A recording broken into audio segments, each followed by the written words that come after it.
मिरज जिल्ह्याचे माजी पालकमंत्री आणि विद्यमान आमदार डॉक्टर सुरेशभाऊ खाडे यांच्या महापालिका निवडणुकांच्या तोंडावर शहरात विकास कामांचा धडाका सुरू केलेला असून रविवारी मिरजेतील प्रभाग क्रमांक 3 मध्ये अण्णाभाऊ साठे योजना, नगरोत्थान योजना आणि आमदार फंड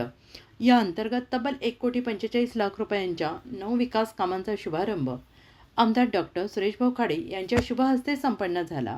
याच प्रभागातील अन्य 8 कामांसाठी 1,15,00,000 रुपयांचा प्रस्ताव पाठवण्यात आलेला असून लवकरच त्या कामांची मंजुरी देण्यात येणार असून ती कामे तातडीने सुरू होणार आहेत। प्रभागातील नागरिकांच्या मागणीप्रमाणे आणि या नागरिकांना सदरची कामे करून देण्याचे आश्वासन दिल्याप्रमाणे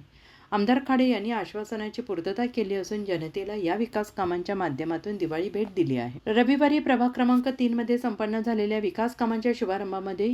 नदी कॉन्क्रीट रस्ता करणे 10 लाख, रानभर बॉल कॉन्क्रीट करणे 10 लाख, तानाजी साळुंके घर ते तानाजी चौक रस्ता डांबरीकरण आणि रस्ता सुधारणा करणे 40 लाख, आदर्श कॉलनीमधील रस्ता सुधारणा करणे 10 लाख, कल्पतरू कॉलनीजवळील देशमाने घर ते मेघाणी घर रस्ता सुधारणा करणे 10 लाख, गोसावी गल्ली जिजामाता चौक येथील सभामंडप विकसित करणे 10 लाख,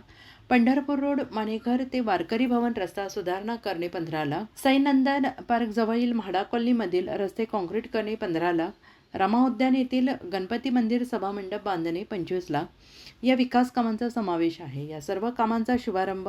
आमदार सुरेशभाऊ खाडे यांच्या शुभ हस्ते संपन्न झाला। यावेळी युवा नेते सुशांतदादा खाडे, भाजप पूर्व मंडळ अध्यक्ष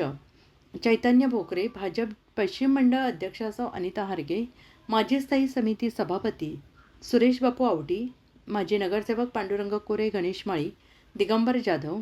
निरंजन आवटी, संदीप आवटी, अजित दोरकर, भाजप जिल्हा उपाध्यक्ष शशिकांत वाघमोडे, भाजप जिल्हा चिटणीस बाबासाहेब आळतेकर, सचिन जाधव, माजी महापौर संगीता खोत, विनायक यादव, अजिंक्य हंबर, विलास मोरे यांच्यासह भाजप पदाधिकारी, कार्यकर्ते, परिसरातील नागरिक मोठ्या संख्येने उपस्थित होते।